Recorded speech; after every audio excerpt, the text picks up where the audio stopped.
ಎಲ್ರಿಗೂ ನಮಸ್ಕಾರ ಸ್ನೇಹಿತರೆ, ಅಡುಗೆ ಚಾನಲ್ಗೆ ಸ್ವಾಗತ. ಇವತ್ತು ಗುಲಾಬಿ ಸಂಡಿಗೆಯನ್ನು ಹೇಗೆ ಮಾಡ್ಕೊಳ್ಳೋದು ಅಂತ ತೋರಿಸ್ಕೊಡ್ತೀನಿ. ತುಂಬ ರುಚಿಯಾಗಿರುತ್ತೆ. ಈ ರೀತಿಯಾಗಿ ಟ್ರೈ ಮಾಡಿರಿ. ನೋಡ್ತಾ ಇದ್ದೀರಲ್ವ ಎಷ್ಟು ಚೆನ್ನಾಗಿ ಅರಳ್ಕೊತಾ ಇದೆ ಅಂತ ಹೇಳ್ಬಿಟ್ಟು. ಬಿಸಿಲು ಚೆನ್ನಾಗಿರುವಾಗ ನಾವು ಹಪ್ಪಳ ಸಂಡಿಗೆಗಳನ್ನು ಮಾಡಿಕೊಂಡ್ರೆ ತುಂಬ ಚೆನ್ನಾಗಾಗ್ತವೆ. ಈಗ ನೋಡಿರಿ, ಅಕ್ಕಿಯನ್ನು ನಾನು ನೆನೆ ಹಾಕಿದ್ದೆ. 2 ದಿನ ಅಕ್ಕಿಯನ್ನು ನೆನೆಸಬೇಕು. ಅಕ್ಕಿ ಎಷ್ಟು ಚೆನ್ನಾಗಿ ನೆನೆಯುತ್ತೋ ಅಷ್ಟು ಚೆನ್ನಾಗಿ ಸಂಡಿಗೆಗಳು ಬರುತ್ತೆ. ಅದಕ್ಕೋಸ್ಕರ ಫಸ್ಟು ಒಂದಿನ ರಾತ್ರಿ ಅಕ್ಕಿಯನ್ನು ನೆನೆ ಹಾಕಿಬಿಟ್ರಿ. ನಾನಿಲ್ಲಿ 2 ಗ್ಲಾಸಷ್ಟು ಅಥವಾ 2 ಪಾವ್ನಷ್ಟು ನೆನೆ ಹಾಕಿದ್ದೆ.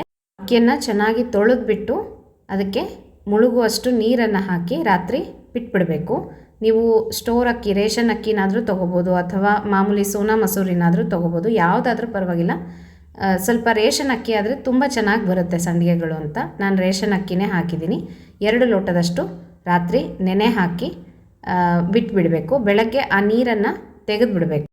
ನೀಟಾಗಿ ಅಕ್ಕಿಯೆಲ್ಲ ತೊಳೆದು ಆ ನೀರು ಚೆಲ್ಬಿಟ್ಟು ಮತ್ತೆ ಬೇರೆ ನೀರು ಹಾಕಿ ಮುಚ್ಚಿಡಬೇಕು. ಈ ರೀತಿ 2 ದಿನ ಮಾಡಬೇಕು.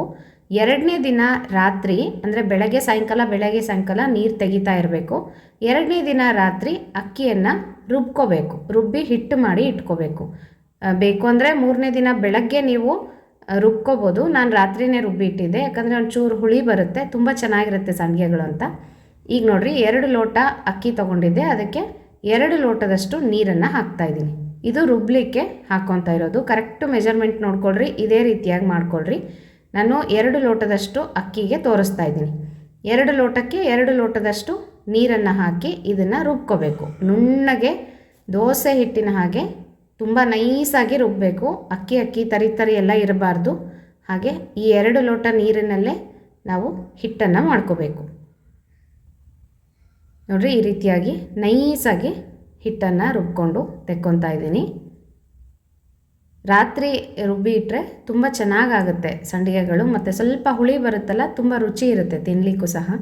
ನೋಡಿರಿ, ನಾನಿಲ್ಲಿ ಎಲ್ಲ ಅಕ್ಕಿಯನ್ನು ರುಬ್ಬಿ ಹಿಟ್ಟು ಮಾಡಿ ಇಟ್ಟಿದ್ದೀನಿ. ಈಗ ಅಕ್ಕಿ ರುಬ್ಬಲಿಕ್ಕೆ 2 ಲೋಟದಷ್ಟು ನೀರು ತೊಗೊಂಡಿದ್ವಲ್ಲ, ಆ ನೀರೆಲ್ಲನೂ ಇದಕ್ಕೆ ಹಾಕಿಬಿಡಬೇಕು. ನೀರೇನಾದರೂ ಮಿಕ್ಕಿದರೆ ಎಲ್ಲ ನೀರನ್ನು, ಅಂದರೆ 2 ಲೋಟದಷ್ಟು ನೀರನ್ನು ಸಹ ಹಿಟ್ಟಿಗೆ ಹಾಕಿಬಿಟ್ಟು ಚೆನ್ನಾಗಿ ಕಲಸಿ ಇದನ್ನು ಓವರ್ ನೈಟ್ ಹಾಗೆ ಬಿಟ್ಬಿಡಬೇಕು. ಹಿಟ್ಟನ್ನ ಬೆಳಗ್ಗೆ ನಾವು ಸಂಡಿಗೆ ಹಿಟ್ಟನ್ನು ರೆಡಿ ಮಾಡ್ಕೋಬೇಕು. ಈ ರೀತಿಯಾಗಿ ಅಕ್ಕಿಯನ್ನು ಚೆನ್ನಾಗಿ 2-3 ದಿನ ನೆನೆಸ್ಬಿಟ್ಟು ಹಿಟ್ಟು ಮಾಡಿಕೊಂಡು ಸಂಡಿಗೆ ಇಟ್ಟರೆ ತುಂಬ ಅಂದರೆ ತುಂಬ ಹಗುರವಾಗಿ ಬರುತ್ತೆ ಸಂಡಿಗೆಗಳು, ತುಂಬ ಚೆನ್ನಾಗಿರುತ್ತೆ. ಈಗ ಹಿಟ್ಟೆಲ್ಲ ರೆಡಿ ಆಯಿತು. ಇದನ್ನು ಹಾಗೆ ಇಟ್ಟಿದ್ದೀನಿ. ಇಷ್ಟು ಸಬ್ಬಕ್ಕಿಯನ್ನು ತೊಗೋಬೇಕು. ಒಂದು ದೊಡ್ಡ ಚಮಚದಷ್ಟು ಅಂತ ಹೇಳ್ಬೋದು, ಅಥವಾ ಒಂದು ಹಿಡಿಯಷ್ಟು ಸಬ್ಬಕ್ಕಿ ತೊಗೊಂಡು, ತುಂಬ ಜಾಸ್ತಿ ಹಾಕಬಾರ್ದು, ಗಂಟುಗಳಾಗ್ಬಿಡುತ್ತೆ ಹಿಟ್ಟಿನಲ್ಲಿ. ಸ್ವಲ್ಪ ಹಾಕ್ಕೊಂಡ್ರೆ ಸಾಕು. ಇದು ತುಂಬ ಗರಿಗರಿಯಾಗಿ ಬರುತ್ತೆ. ಈಗ ನಾವು ಸಂಡಿಗೆ ಕರಿಯೋವಾಗ ಪಟ ಅಂತ ಸಿಡಿತಾ ಇರುತ್ತಲ್ಲ, ಆ ರೀತಿಯಾಗಿ ಆಗುತ್ತೆ.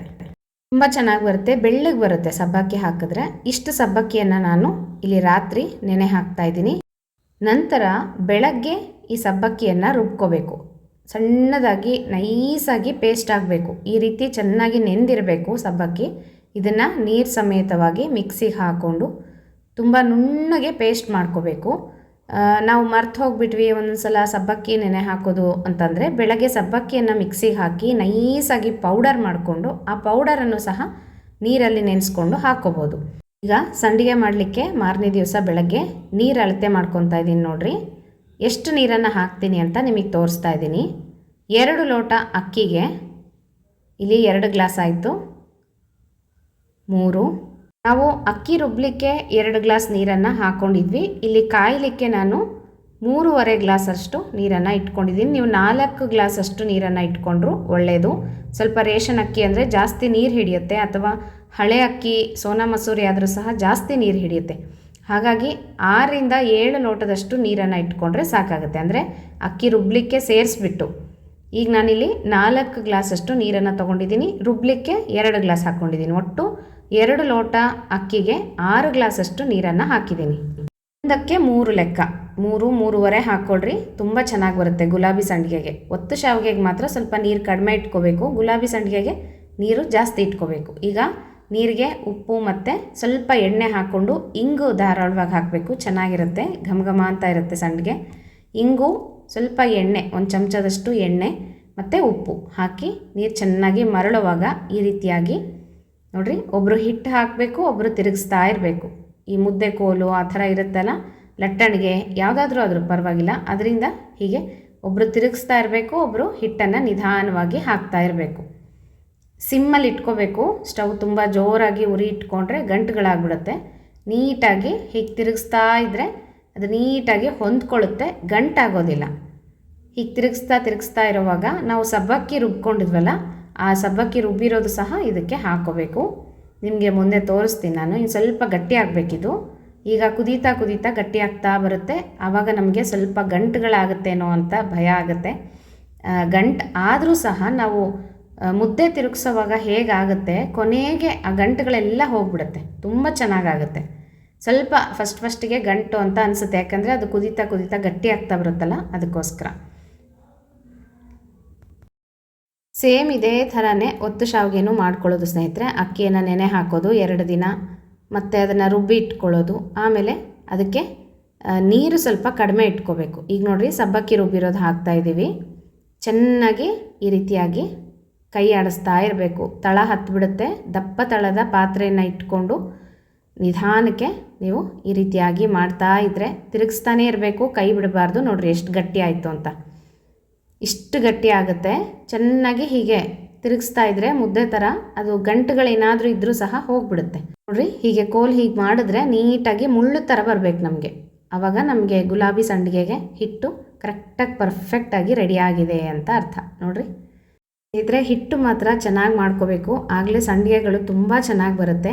ನೀವು ಗುಲಾಬಿ ಸಂಡಿಗೆ ಇಡೋದಾಯಿತು ಅಂದರೆ 1 ಗ್ಲಾಸ್ ಅಕ್ಕಿಯನ್ನು ಫಸ್ಟ್ ಹಾಕ್ರಿ, ನೋಡಿಬಿಟ್ಟು ಆಮೇಲೆ ನಿಮಗೆ ತಿರುಗಿಸ್ಕೊಳ್ಳೋಕ್ಕೆ ಆಗಬೇಕು. ಅದಕ್ಕೋಸ್ಕರ ಹಿಟ್ಟು ಮಾಡ್ಕೊಳ್ಳೋದಕ್ಕೆ ತುಂಬ ಜಾಸ್ತಿ ಹಾಕಿಬಿಟ್ರೆ 3 ಲೋಟ ಅಥವಾ 1 ಸೇರು ಈ ಥರ ಹಾಕಿಬಿಟ್ರೆ ಹಿಟ್ಟು ಮಾಡ್ಕೊಳ್ಳೋದು ತುಂಬ ಕಷ್ಟ ಆಗುತ್ತೆ.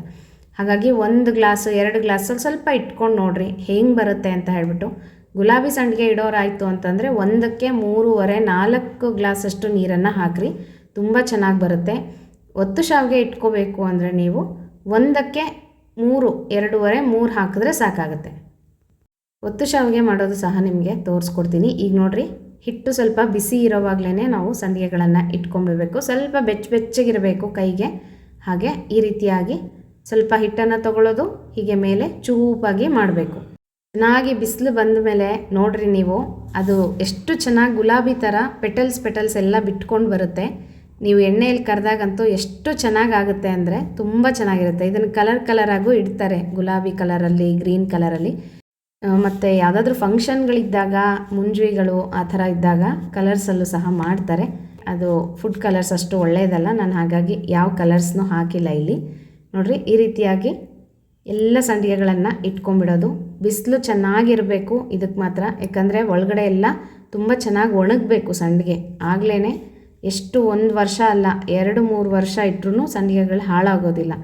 ಹಾಗಾಗಿ ಮಾರ್ಚ್ ಏಪ್ರಿಲ್ ತಿಂಗಳಲ್ಲಿ ಸಂಡಿಗೆ ಹಪ್ಪಳಗಳನ್ನು ಮತ್ತು ಉಪ್ಪು ಮೆಣಸಿನ್ಕಾಯಿ ಅಂತೀವಲ್ವ, ಮಜ್ಜಿಗೆ ಮೆಣಸಿನ್ಕಾಯಿ, ಅದನ್ನು ಸಹ ಮಾಡ್ಕೊಂಬಿಡಬೇಕು.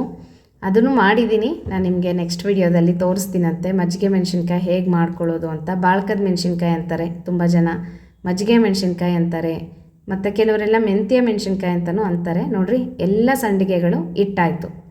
ಈ ರೀತಿ ಚೂಪಾಗಿ ಮೇಲೆ ಬರಬೇಕು.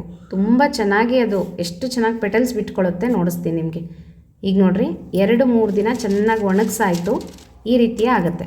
ಪೆಟಲ್ಸ್ ಥರ ಕಾಣಿಸ್ತಾ ಇದೆಯಲ್ಲ ನಿಮಗೆ ಮಧ್ಯದಲ್ಲಿ, ತುಂಬ ಚೆನ್ನಾಗಿ ಒಣಗಿದೆ. ಈ ರೀತಿ ಒಣಗಬೇಕು. ನಾನು 2 ಸಲ ಇಟ್ಟೆ ಈ ಸಂಡಿಗೆಗಳನ್ನ. ನನ್ನ ಮಗನಿಗಂತೂ ತುಂಬ ಇಷ್ಟ, ಇದೊಂದೇ ತಿನ್ನೋದು ಅವನು ಇಷ್ಟಪಟ್ಟು. ಹಾಗಾಗಿ ಸ್ವಲ್ಪ ಜಾಸ್ತಿ ಮಾಡಿದೆ. ಮತ್ತು ಮಜ್ಜಿಗೆ ಮೆಣಸಿನ್ಕಾಯಿನ ಸಹ ಹಾಕಿದ್ವಿ, ಅದನ್ನು ತುಂಬ ಚೆನ್ನಾಗಿ ಒಣಗಿದೆ. ಇದಂತೂ 2-3 ದಿನ 4 ದಿನವೇ ಬೇಕಾಯಿತು. ಇಷ್ಟು ಬೆಳ್ಳಗೆ ಈ ರೀತಿಯಾಗಿ ಒಣಗಬೇಕು ಮಜ್ಜಿಗೆ ಮೆಣಸಿನ್ಕಾಯಿ. ನೋಡಿದ್ರಲ್ಲ ಸ್ನೇಹಿತರೆ, ಗುಲಾಬಿ ಸಂಡಿಗೆಯನ್ನು ಹೇಗೆ ಈಸಿಯಾಗಿ ಮಾಡ್ಕೋಬೋದು ಅಂತ ಹೇಳ್ಬಿಟ್ಟು. ನೀವು ಒಂದೊಂದು ಪಾವ್ ಹಾಕ್ಕೊಳ್ರಿ, ತುಂಬ ಚೆನ್ನಾಗಾಗುತ್ತೆ. ಸ್ವಲ್ಪನೇ ಮಾಡಿಕೊಂಡ್ರೆ ನಮಗೆ ಅಷ್ಟೊಂದು ಸ್ಟ್ರೈನ್ ಅಂತಲೂ ಅನಿಸೋದಿಲ್ಲ, ಈಸಿಯಾಗಿ ಮಾಡ್ಕೋಬೋದು. ನೋಡಿರಿ, ಕರಿತಾ ಇದ್ದರೆ ಎಷ್ಟು ನೀಟಾಗಿ ಪೆಟಲ್ಸ್ ಎಲ್ಲ ಬಿಟ್ಕೊಂಡು ಗುಲಾಬಿ ಥರನೇ ಕಾಣಿಸುತ್ತೆ ನಮಗೆ. ತುಂಬ ರುಚಿಯಾಗಿರುತ್ತೆ ಈ ಸಂಡಿಗೆ ಮಾತ್ರ. ನೀವು ಸಹ ಮಾಡ್ಕೊಳ್ರಿ, ಹೇಗೆ ಬಂತು ಅಂತ ನನಗೆ ಕಮೆಂಟ್ ಬಾಕ್ಸಲ್ಲಿ ತಿಳಿಸೋದು ಮರಿಬೇಡ್ರಿ. ಮತ್ತು ಮುಂದಿನ ವಿಡಿಯೋ ಒಟ್ಟಿಗೆ ಸಿಗೋಣ ಸ್ನೇಹಿತರೆ. ನಮಸ್ಕಾರ.